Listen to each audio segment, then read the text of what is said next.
Welcome to High Heels in the High Country. I'm Rob Cope-Williams. In 2011, which was 65 years after Federated Farmers was established, the first woman was elected onto the national board.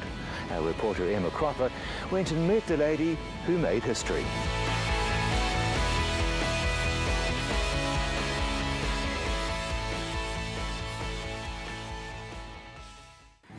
Jeanette Maxwell's a leader in the rural community. The mother of three was the first woman elected to the Federated Farmers National Board back in 2011. So I first became involved in Federated Farmers back when ECAN had councillors, and there were some plans that they were proposing that was going to seriously impact our ability to farm here at Rosehill. And a field rep came along and spoke to me about what was happening, and they needed farmer representatives. And I said, well, better get into that. And that's how it started. Jeanette chairs the Meat and Fibre Division, working alongside 6 other sectors that are all led by men, but that doesn't concern her. I actually didn't think about it. It didn't worry me. All I knew was that I had a passion, I knew things needed to be done, and I had the energy and a very understanding family who allowed me to take that time to go and to do what I'm doing. Would you have ever imagined when you were first, the first woman elected to the Fed Farmers, that it would lead on to where it has now with being? No. And in fact, when I first went into Federated Farmers, I never had the intention of being the first woman on the board. I was just there because I had a passion about sheep and beef farming, and I have a real passion about Indigenous biodiversity. So that's how I sort of came to it, and I've just progressed through the ranks. But I don't ever see myself as a woman, because I'm a firm believer that part of it, of being in the role, is that they choose me because I'm the right person for the job, and not because of my gender. As part of the job, Jeanette is forced to juggle regular trips to Wellington, alongside helping run the family farm and household. And while she stands as a rural leader and role model for women in the industry, it's her children at home who she hopes are learning from her. I think it's really good for the kids. It shows them that you can have two sorts of life. You can have that life that says you go away and you do the political things and the lobbying and the passionate side of you, but then you can come home and still be the mum and still work on the farm. But there are times when juggling it all becomes too much. Last year, farms became the centre of the government's attention, with a task force evaluating the health and safety of workplaces across New Zealand, something Jeanette was heavily involved in, as well as the tertiary qualification review. And while that was underway, in October she attended the inaugural meeting of the World Farming Organisation Women's Committee, where Jeanette is one of 2 women representing Oceania. And so while just before I left, we had the big snowstorm in September, and we started doing that. And then while I was away, we had the second windstorm, and so poor Alistair was here with the kids in the middle of lambing, and working hard. But no one here to pick up the pieces and do all the organising. So, yeah, but they manage. Yeah, I get the odd email or text going, what do I do? And I just say, you need to do X, Y and Z and carry on. But that conference was an eye-opener to how other women work in farms overseas. The Zambia Farmers Union were holding a conference at the same time, giving Jeanette a chance to visit some of their local farms where women worked. It was interesting. A lot of the men are away at the copper mines, or they don't, as they put it, they don't do the more menial stuff. So one of the places we went to was pheasant farming. So the woman looked after all of the eggs and nurture all of the chicks. And another farm we went to, she grew a lot of vegetables. In fact, she grew them for the supermarket to go into Lusaka. And they like women because they're more gentle on the plants. So they would hand-pick all their tomatoes. 5,000 tomato plants, all growing up on wires on wooden sticks, all hand-picked. And the hand weeding is done by the woman because they say they are more careful and work harder. As part of her role at Federated Farmers, it's her work as a health and safety spokesperson that has been the most rewarding. I've been lucky. I've had an opportunity to actually get a few things over the line, so I've been really lucky. But I suppose one of the biggest things, and initially I never intended to do this, was to get the Life's a Bitch campaign off the ground. And it came about because I do agricultural health and safety, and seeing the accident stats and seeing how they correlated, and then realised that in the bad years of farming, or the tough times, you know, by climatic or by returns, that our accident rates really spiked. And then some of the staff helped, and we did some further research with Ministry of Health, and that's when we discovered that the suicide rates spiked with the bad years of farming, and thinking, well, if I'm doing all this work to reduce farm accidents, I'm never going to be able to achieve it if I can't get people to see that they need to be physically and mentally well, and that when you're physically and mentally well, your accident rates are far less likely. Looking back over the past 3 years and her time on the National Board of Federated Farmers, Jeanette wouldn't change a thing. Oh, I've really enjoyed my time with Feds, and I've been very lucky to have the portfolios that I've had, because, you know, having meat and fibre, always interesting, because the meat industry and the wool industry are interesting. They are both in points of change right now, so I've been lucky to see that sort of coming to fruition in my time. I mean, people want everything to happen instantly, but good, meaningful change takes time, and I just hope that people are prepared to go with the flow, you know, make some critical decisions and stick with them, and we'll see the change through. Jeanette remains committed to seeing rural communities become active and vibrant for future generations.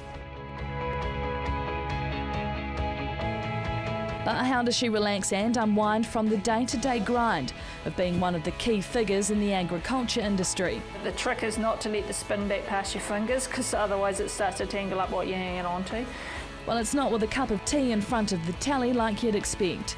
Yeah, I've been in handcrafts my whole life. It's my way of slowing down, doing something else. I can't just sit still at night, so yeah, always doing something. Jeanette's spinning Cardiff greasy wool as part of a large project she's working on for her son. This particular one's going to be worked up for a blanket that my son wants. He wants one in like a teal and Kelly green, so going to take me a while, because there's quite a lot of wool that's needed to make a big blanket. Spinning and weaving isn't her only forte. Jeanette is the master of many crafts. So besides this, I do needle felting, weaving, sewing, doll making, needlework, like a lot of embroidery, cross stitch, that sort of thing.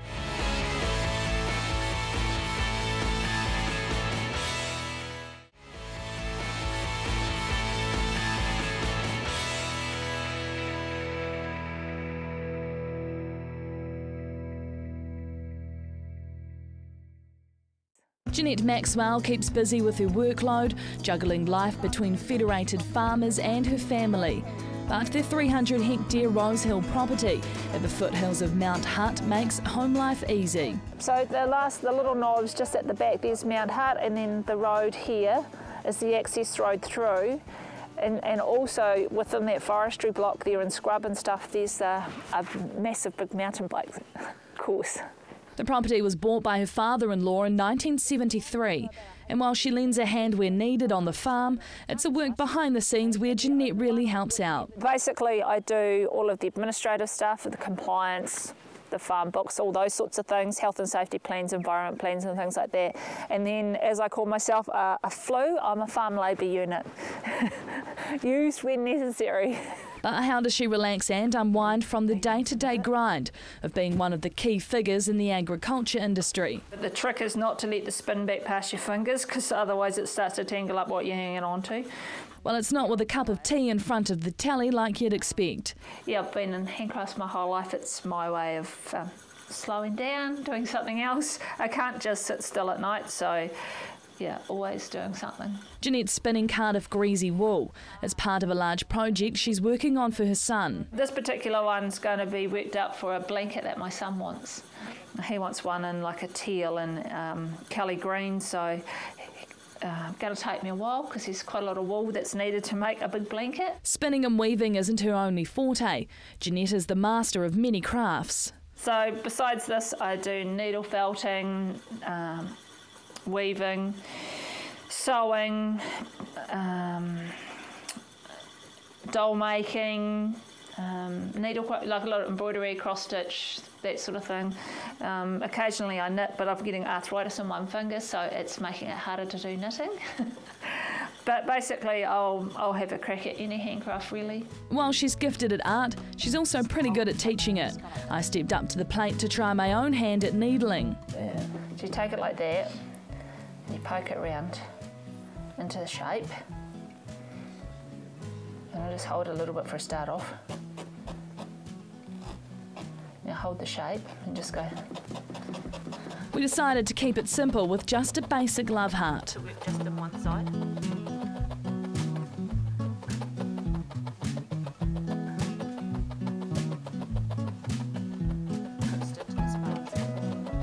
Oh, so then you put this on, right? Like it's... Yeah, we can put it through.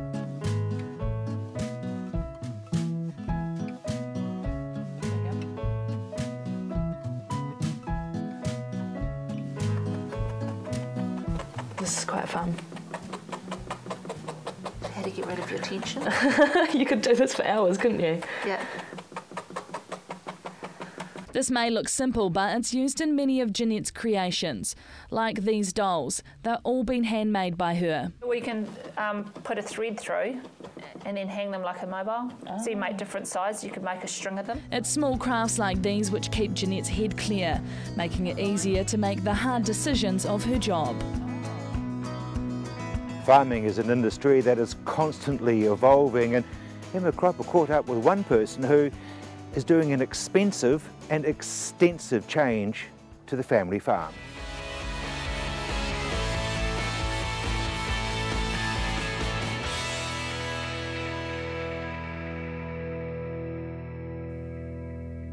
Kath Smith and her partner lease this farm. It doesn't look out of the ordinary, but what they're doing with it is. They lease it off her family. It was previously operated by her father, who passed away 18 months ago. And in that time, huge changes are being made. Since we've taken over leasing the farm, we've pulled all the shelter out and put on some really good irrigators that make life a lot easier for shifting and irrigating. Must have been a huge task, obviously adapting, changing the farm and things, has it been? Yeah, mostly the taking all the fences and shelter out, cleaning that all up, and the shingle laneways. There was some shingle laneways, we had to scrape that all back and start again, and then obviously fencing again. And the cropping farm grows malt, barley, clover, grass seed and Wattie's peas. But the irrigation system has left them out of pocket by almost $1 million. But it's making the day-to-day running of the farm easier. The intensive shifting the other one was really labour intensive, and also it would take a lot longer to get across each paddock and across the crop. So now we can water a crop within a day or so, depending on how much water we put on, obviously, but you can keep that watering more the same than spread out over 4 or 5 days. Kath grew up on a farm, but for her partner, who's helping take over the ropes of running it, it's been an all-new experience for him. He's an engineer by trade, owning a business for 7 years doing hydraulics and engineering. He's now tried to learn the ropes of the farming and tractors and all, and he's brought up on a farm, but it's all sort of new, learning all the different bits. But looking into the future, Kath hopes the changes made to the Methven property will be worth it. Oh yeah, hopefully. No, I'm sure it will be. It certainly means you don't have to spend basically most of the day shifting irrigation. Now it's sort of, it might take an hour or two at the most, and then at least there's the rest of the day to do all the other things. If not, it's been a chance to experiment, modernise and push the land forward into the future. It's been very, very good for my business that the older horses that are out there competing and doing well, now people are seeking out their full brothers and sisters. And this year I've got no foals left. My foals are all sold. Because people that are competing at a higher level are saying, well, we want the next one that's going to follow up alongside, come behind our Grand Prix horse. And so, that's worked really nicely for me because I have them in such good hands then. And the hands mean everything to me. A pocket full of money doesn't mean anything compared to a really good rider. So you're wanting to make sure they go to the right rider. They don't go anywhere else these days. Selling only to the best riders, Sue has developed not only her reputation as a breeder and trainer of warm blood sports horses, but has created lasting relationships with the owners. She takes great pride in the success of each and every horse and its rider.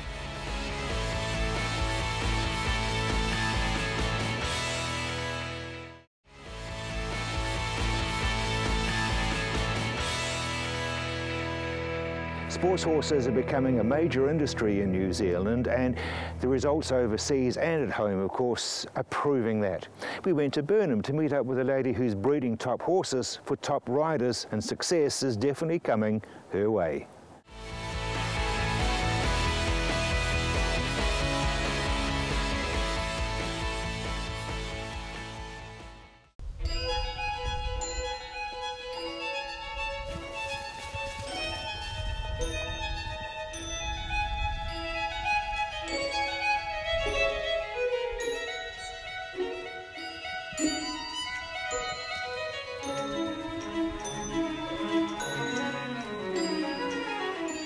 The race is on to Aztec Stud.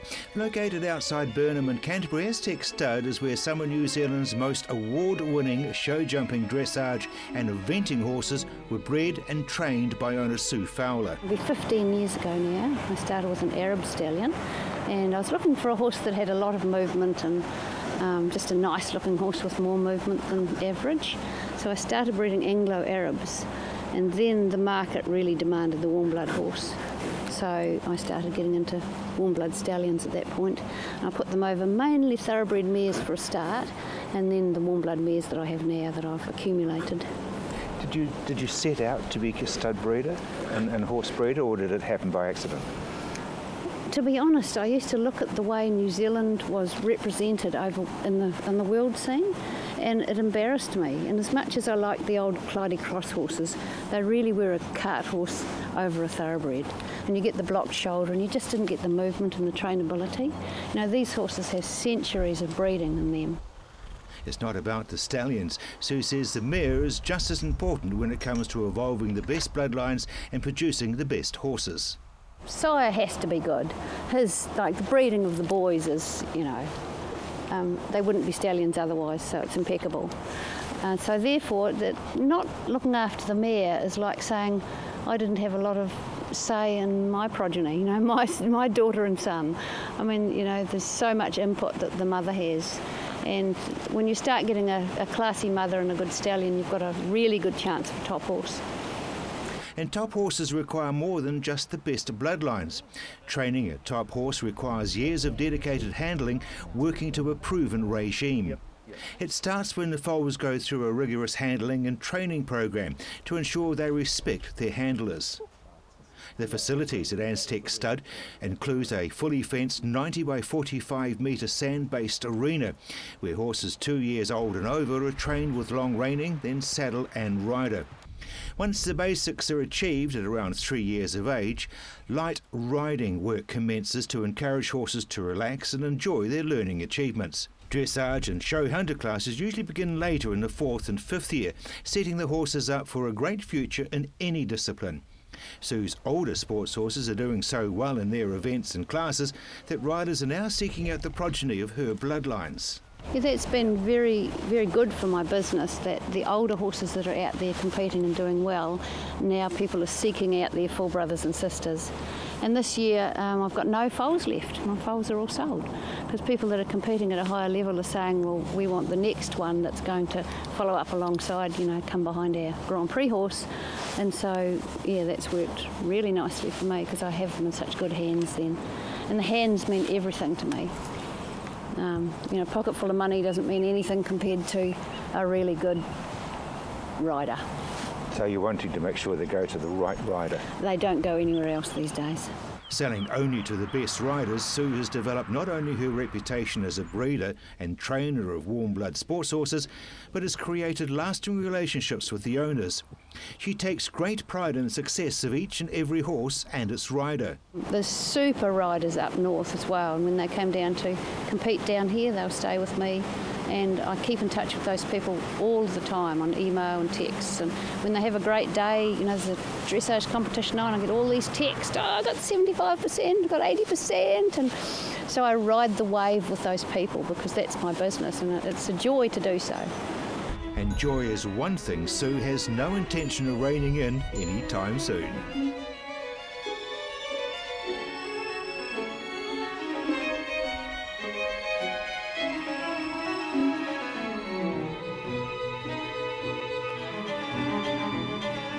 Some very successful women in the rural area.